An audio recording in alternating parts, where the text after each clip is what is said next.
सितंबर के महीने में किस कंपनी ने कितनी गाड़ियां बेची हैं, कौन सी एसयूवी, कौन सी गाड़ी सबसे ज्यादा बिकी है, ये सारी बातें हम लोग कर चुके हैं।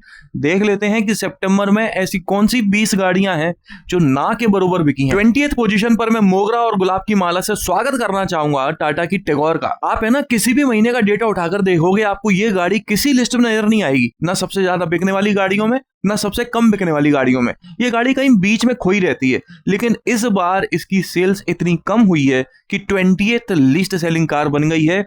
जीएसटी और फेस्टिव बेनिफिट्स मिलने के बाद भी ये 20th पोजीशन पर डली है। काफी लंबे समय बाद इस लिस्ट में कुछ नया देखने को मिला है। 19th पोजीशन पर आई है टोयोटा की रूमियन, जिसकी सिर्फ 829 यूनिट से बिक पाई हैं पूरे भारत में। एक तरफ है अर्टिगा जो हर महीने हजारों में बिकती है, और दूसरी तरफ भी अर्टिगा ही है जिसका नाम रूमियन है, वो 1000 भी नहीं बिक पाती हर महीने। ऐसी क्या वजह है कि एक गाड़ी का सिर्फ नाम और शोरूम बदल दिया जाए तो उसकी बिक्री बिल्कुल ना के बराबर हो जाती है? ये भाई कौन सा जादू टोना है? सारे तांत्रिक कमेंट करके बताएं। 18th पोजीशन पर आई है स्कोडा का पुराना हीरो कुशैक, जिसकी 769 यूनिट्स बिकी हैं पूरे भारत में। देखा जाए तो इस गाड़ी का फेसलिफ्ट की टेस्टिंग चालू हो चुकी है और अगले साल के शुरुआत तक इसका फेसलिफ्ट आ सकता है। उसके बाद इसकी सेल्स में थोड़ा इंप्रूवमेंट देखने को मिल सकता है। हाल फिलहाल इस गाड़ी की डिजाइन तो आउटडेटेड नहीं हुई है, लेकिन जो फीचर्स का ओवरऑल पैकेज इस गाड़ी में मिलता है वो बहुत आउटडेटेड हो चुका है। जरूरत है फीचर्स एड ऑन करने की, शक्ल में बदलाव आए या ना आए कोई खास फर्क नहीं पड़ता। आगे बढ़ें तो 17th पोजीशन पर है हुंडई की वर्ना, जिसकी 725 यूनिट्स बिकी हैं पूरे भारत में। मुझे एक बात समझ नहीं आती कि हुंडई के पास पहले से ही क्रेटा वाला डीजल इंजन उपलब्ध है, अगर वही डीजल इंजन वो वर्ना में देना शुरू कर दें जिसमें कोई खास बहुत ज्यादा इन्वेस्टमेंट नहीं आएगा, तो इनकी गाड़ी की बिक्री 2 गुना या 3 गुना तक जा सकती है। लेकिन ये ऐसा क्यों नहीं कर रहे, भगवान जाने। 16th पोजीशन पर आई है रेनो की क्विड, जिसकी 512 यूनिट्स बिकी हैं सितंबर में पूरे भारत में। क्विड का फेसलिफ्ट आने वाला है, चेंजेस बड़े बड़े दिखने वाले हैं। हालांकि इसका एक ईवी वर्जन भी आने वाला है। उसके बाद में जो कंबाइंड बिक्री क्विड की होगी वो लमसम 2000 के आसपास पहुंच जानी चाहिए। मतलब इस लिस्ट से बाहर निकलने के लिए इतना काफी है। आगे बढ़ते हैं तो 15th पोजीशन पर आई है होंडा मोटर्स की सिटी, जिसकी 496 यूनिट्स बिकी हैं पूरे भारत में। इस समय जीएसटी बेनिफिट्स के साथ में हर कोई कंपनी अपनी गाड़ियों पर फेस्टिव ऑफर्स भी दे रही है।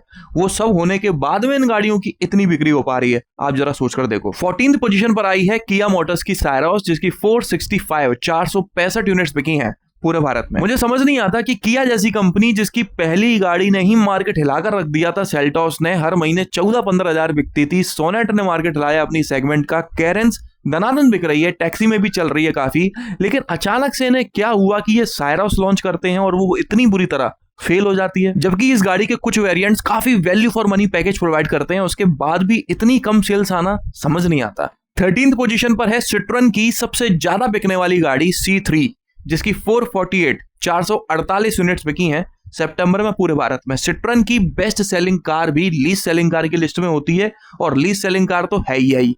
तो भाई सिट्रोन का पूरा शोरूम इस लिस्ट में आपको देखने को मिल जाएगा। सिट्रोन की गाड़ियों की वजह से कई सारी गाड़ियां अपना मुंह छुपाए कुन्ने में खड़ी रहती हैं, क्योंकि सिट्रोन की गाड़ियों ने ही उनकी इज्जत बचा रखी है। अगर मैं इस लिस्ट में से सिट्रोन का शोरूम हटा दूं तो वो 4-5 गाड़ियां इस लिस्ट में आने लगेंगी। कहो हटा दूंगे अगले महीने से। 12th पोजीशन पर आई है मॉरिस गैराजेस की हेक्टर, जिसकी सिर्फ 409 यूनिट्स ही बिक पाई हैं पूरे भारत में। आप लोग जानते हो इस समय एमजी की विंडसर काफी अच्छी बिक रही है, और जो पेट्रोल और डीजल वाली गाड़ियां हैं उन्हें कोई देखना तक नहीं चाह रहा है। हेक्टर हो या कोई दूसरी गाड़ी हो एमजी की, वो लीस्ट सेलिंग कार में ही डली हुई है।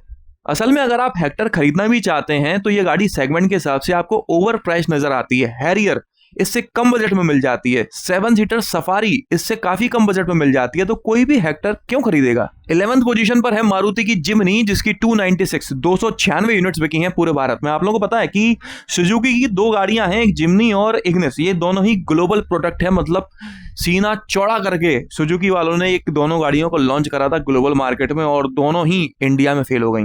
मुझे समझ नहीं आता कि जिम्नी भी शायद वही काम कर सकती है जो थार कर सकती है। अगर ऑफरोडिंग वाली गाड़ी चाहिए ही लोगों को, तो भाई सब लोग थारिंग को खरीद रहे हैं, जिम्नी को नहीं खरीद रहे। ऐसा क्या है थार में, ऐसी कौन सी जगह है जहां थार चढ़ जाती है लेकिन जिम्नी नहीं चढ़ पाती। 10th पोजीशन पर है मारुति की इन्विक्टो, जिसकी 215 यूनिट्स ही बिक पाई हैं। 9th पोजीशन पर है सिट्रॉन की बेसाल्ट, जिसकी 210 यूनिट्स बिकी हैं पूरे भारत में। सिट्रॉन और टाटा वालों ने मिलकर एक नया ट्रेंड लाने की कोशिश करी थी मार्केट में, कूपे एसयूवी का। सिट्रॉन ने बेसाल्ट को लॉन्च करा, टाटा ने कर्व को लॉन्च करा, और ऐसा कुछ होने से फेल हो गया। ये दोनों गाड़ियां मिलकर एक नया ट्रेंड लाने में फेल हो गई। 8th पोजीशन पर है जीप की कंपास, जिसकी 140 यूनिट्स बिकी हैं पूरे भारत में। इस गाड़ी की जब तक नेक्स्ट जनरेशन नहीं आएगी तब तक कुछ नहीं हो सकता बॉस। 7th पोजीशन पर है कंपास का ही 7 सीटर वर्जन मेरिडियन, जिसकी 110 यूनिट्स बिकी हैं पूरे भारत में। देखिए जीप की गाड़ी है, मेंटेनेंस वगैरह फलाना ढमाका, ये सारी चीज अपनी जगह अलग है, लेकिन अगर आप कोई 7 सीटर या 5 सीटर गाड़ी लेना चाहते हैं जिसकी रोड प्रेजेंस थोड़ी अलग हो और प्रीमियम हो, तो मेरिडियन उस खांचे में प्रॉपर बैठती है। 6th पोजीशन पर है एमजी की एस्टर, जिसकी 90 यूनिट्स बिक पाई है पूरे भारत में। ये गाड़ी एमजी का एक प्रीमियम प्रोडक्ट था एडास के साथ में, लेकिन माइलेज बेकार होने की वजह से, अंडर पावर्ड इंजन होने की वजह से और एसयूवी जैसा फील ना होने की वजह से इसके अंदर बैठा हुआ गुड्डा भी इस गाड़ी को नहीं बिचवा पाया। 5th पोजीशन पर है हुंडई की टूसॉन, जिसकी 85 यूनिट्स बिक पाई है पूरे भारत में। हुंडई को बहुत अच्छा सेंस है एसयूवीज का और किस तरह से एसयूवी इंडिया में बेची जाए उसका, लेकिन उसके बावजूद वो टूसॉन को कभी इंडियन मार्केट में नहीं बेच पाए। 4th पोजीशन पर है सिट्रॉन की C3 एयरक्रॉस, जिसकी 59 यूनिट्स बिकी हैं सितंबर में। 3rd पोजीशन पर है मॉरिस गैराज, जिसकी ग्लॉस्टर, जिसकी 35 यूनिट्स बिकी हैं। जैसे कि मैंने आप लोगों को कहा था कि एमजी का पूरा शोरूम यहाँ खड़ा है, बस अगर मैं ईवी गाड़ियों की बात ना करूं तो। 2nd पोजीशन पर आई है महिंद्रा की मरार्जो, जिसकी सिर्फ 3 यूनिट्स बिकी हैं सितंबर में पूरे भारत में। अब आप सोचो कि नंबर 1 पोजीशन पर इस लिस्ट में ऐसी कौन सी गाड़ी है जिससे 3 गुना ज्यादा तो महिंद्रा मरार्जो बिक गई है बॉस। सबसे कम बिकने वाली गाड़ी, असल में बिल्कुल ना बिकने वाली गाड़ी है, एक नहीं दो हैं, सिट्रॉन की C5 एयरक्रॉस और निसान की एक्सट्रेल। इन दोनों गाड़ियों की एक सिंगल यूनिट भी नहीं बिकी। मरार्जो जैसी आउटडेटेड गाड़ी जो लमसम 2017 के आसपास लॉन्च की गई थी, हर तरह से आउटडेटेड हो चुकी है, वो तक 3 गुना ज्यादा बिकी है C5 एयरक्रॉस और एक्सट्रेल से, जो अभी हाल ही में लॉन्च हुई हैं। मतलब मुझे खुद समझ नहीं आ रहा इस बात में किसकी तारीफ है किसकी बुराई है। खैर छोड़िए, ये थी सबसे कम बिकने वाली 20 गाड़ियां। इनकेस अगर आपको ये वीडियो पसंद आया हो तो लाइक कर दीजिएगा, इस चैनल को सब्सक्राइब कर लीजिए और ऑल नोटिफिकेशन पर टैप करना ना भूलना। आपका दिन शुभ रहे, धन्यवाद।